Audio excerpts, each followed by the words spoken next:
নারীদেরকে তো ইসলাম মর্যাদা দিয়েছে। বিষ্ণু বলেছেন দুনিয়া কুল্লুহা মাতা ওয়া খায়রু মাতা'আদ দুনিয়াল মারআতুস সালিহা। দুনিয়ার সব হলো সম্পদ, আর এই সব সম্পদের মধ্যে সবচেয়ে দামি সম্পদ হচ্ছে নেককার নারী। এদের পেটগুলা খনি। এই নেককার নারীগুলো যদি হিজাব মেইনটেইন করে, এই পেটগুলো থেকে আল্লাহওয়ালা বেরোবে, নাজমুস সাকিব বেরোবে, কারি আহমদ বিন ইউসুফ আল আজহারি বেরোবে, বড় বড় মুফাসসিরে কোরআন বেরোবে। আর যদি হিজাব না করে, জি বাংলা স্টার জলসা নিয়ে মশগুল হয়ে থাকে, হ্যাঁ, টেন্ডারবাজ, চাঁদাবাজ, ডাকাত, এগুলো বেরোবে। ওজনে কম দিবে, খাদ্যে ভেজাল দিবে, মাছে ফরমালিন দিবে, গাঞ্জার টাকার জন্য লাথি মেরে মারে ঘর থেকে বের করে দিবে। এজন্য নারীরা, আমার বোনেরা, আপনারা অনেক সম্মানিতা। নিজেদের সম্মান সম্পর্কে সচেতন হন। এই হিজাব আপনার অধিকার। এই হিজাব নারীর অহংকার। হিজাব নারীর আভিজাত্যের প্রতীক। হিজাব নারীর রুচির প্রতীক। আপনার রুচিটা কেমন আপনার পোশাক দেখে বোঝা যায়। কথা কন। যে মেয়েটা হিপ হপ স্টাইলে চলাফেরা করে, গ্যাংনম স্টাইলে, এই মেয়েটারে ইফটিজিং করার সুযোগ আছে না নেই? কিন্তু যে হিজাব মেইনটেইন করে যেই নারীরা চলে, এদেরকে দেখলেই একটা সম্মান চলে আসে।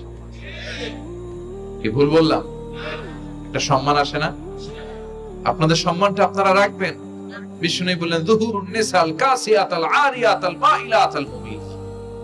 কিয়ামতের আগে পোশাক পরিহিত উলঙ্গিনী নারী বেরোবে। লা ইয়াজিদনা রিহাহা লা ইয়াদখুলনাল জান্নাতা ওয়া লা ইয়াজিদনা রিহাহা। এই নারীগুলো জান্নাতে তো প্রবেশ করবেই না, জান্নাতের ঘ্রাণও নাকে লাগবে না। ওয়া ইন্না রিহাহা তুজাদু মিন মাসিরাতি 500 সানা। আর জান্নাতের ঘ্রাণ 500 বছর দূরের রাস্তা থেকেও টের পাওয়া যায়। খেয়াল করে বুঝেন, এখান থেকে জান্নাতে পৌঁছতে আরো 500 বছরের রাস্তা। কয় বছরের?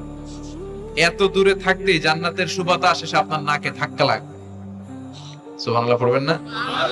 এই নারীগুলো জান্নাতে যাবে না, জান্নাতের ঘ্রাণও পাবে না।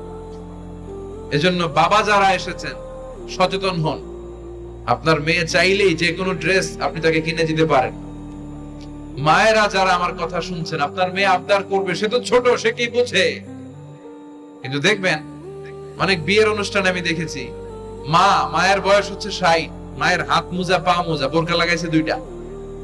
পাশে ষোড়শী, অষ্টাদশী, তন্নি, সুন্দরী, সুস্নিগ্ধা এক মেয়ে, বয়স মাত্র 18। ওর বুকে ওড়না নাই, ওটা গলায় শোভা পাচ্ছে। এই 60 বছরের বুড়া মহিলার দিকে কেউ তাকাবে? ওনার তো ডেট এক্সপায়ার্ড। Date expired. ওনার সৌন্দর্য যা ছিল সব শেষ। তার দিকে তাকাবে না। তার উঠতি বয়সের তরুণ মেয়েটার দিকে অনেকে তাকাবে, কারণ এটা জেনেটিক্যাল একটা ইস্যু। একটা পুরুষ একটা নারীর দিকে জেনেটিক্যালি আকৃষ্ট হবে, এটাই স্বাভাবিক, ঠিক কিনা?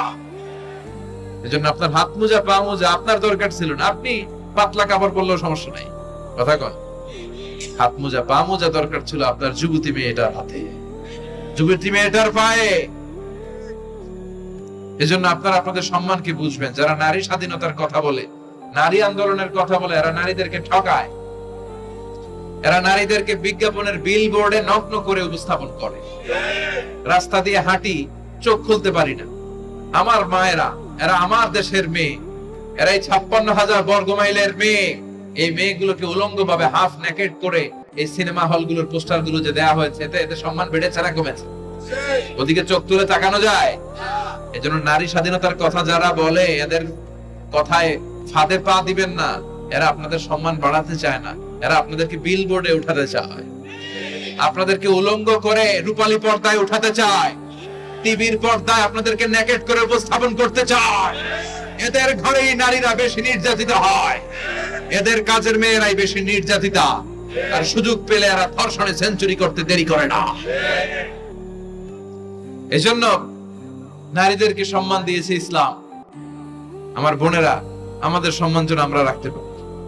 আল্লাহ তুমি বুঝার তৌফিক দান করো।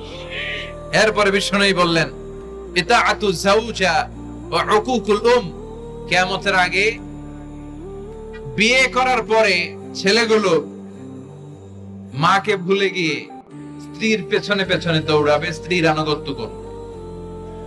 এরকম নমুনা আছে না নাই? বই ঘরে আছে, হ্যাঁ, কিছু কিছু। মুরব্বী অনেক পজিটিভ, মাশাআল্লাহ। সবকিছু ইউনিক, কিছু কিছু অথবা নাই। এদিক থেকে আওয়াজ আসতেছে আছে, হয়তো কিছু কিছু আছে, কিছু কিছু নাই। জেনারেলাইজ করা ঠিক হবে। তো এই জন্য মাকে ভুলে যাওয়া যাবে না। মায়ের দোয়া বড় দোয়া। মায়ের দোয়া সবার আগে কবুল। বুলেট মারলে বুলেট মিস হয়, মায়ের দোয়া মিস হয়? খবরদার। স্ত্রী চলে গেলে নতুন স্ত্রী পাওয়া যায়, মা মরে গেলে মা পাওয়া যায়? তাই বলে আমি বলছি না আপনার স্ত্রীকে ডিভোর্স দেন না, বুঝান। মাকেও বুঝান, স্ত্রীকেও বুঝান, বুঝানোর চেষ্টা করেন। সমাজের এখন সবচেয়ে বড় সমস্যাটা হচ্ছে শাশুড়িরা চায় আমি ডমিনেট করব, আমার এতদিনের গড়া সংসার। বউ এসে কয় না আমি আইছি মাগার আমি সব খায়া হলাম। আচ্ছা না নাই? এই যে সবাই ডমিনেট করতে চায়, এটা সমস্যা। সমাধানটা কি? সমাধানটা হচ্ছে আমাদের শাশুড়ি যারা আছে সমাজের, তাদের উচিত বৌমাটারে নিজের মেয়ের মতো মনে করা। নিজের মেয়ের যেখানে বিয়ে দিছে ওইখানে কিন্তু খুব খোঁজ নেয়, মা তোর কি অবস্থা, তোর কষ্ট হইলো কিনা, ইত্যাদি ইত্যাদি। তো ছেলের বউ কেরা যারা আনছে এর দিয়ে ইচ্ছে মতো কাজ করা, এরকম টাকা আছে না নাই? ডাবল স্ট্যান্ডার্ড, এটা ঠিক না। আর বৌমা যারা আছেন, ঘরের বৌমা, এরা শাশুড়িকে একটু মায়ের মতো মনে করেন না? কারণ একদিন আপনিও শাশুড়ি হতে চলেছেন, একদিন আপনিও শাশুড়ি হবেন। রং ধরা যৌবন জং ধরে শেষ, আপনারও ছেলে হবে, এই ছেলের বিয়ে করাতে হবে, এই ছেলের বউ এসে আপনার ঘরে তাই করবে আপনি আপনার শাশুড়ির সাথে যা যা করেছেন। এই ছোট্ট হিসাবটা বুঝতে চায় না। শাশুড়ির উচিত বৌমাকে নিজের নিজের মেয়ের মতো করে আদর করা, যত্ন করা। বৌমাদের উচিত শাশুড়িকে মায়ের মতো সেবা করা। এই মিউচুয়াল আন্ডারস্ট্যান্ডিংটা থাকলে কোনো ঘরে আর ঝগড়া হবে? শাশুড়ি, বৌমা, আল্লাহ সবাইরে তুমি কবুল করবে।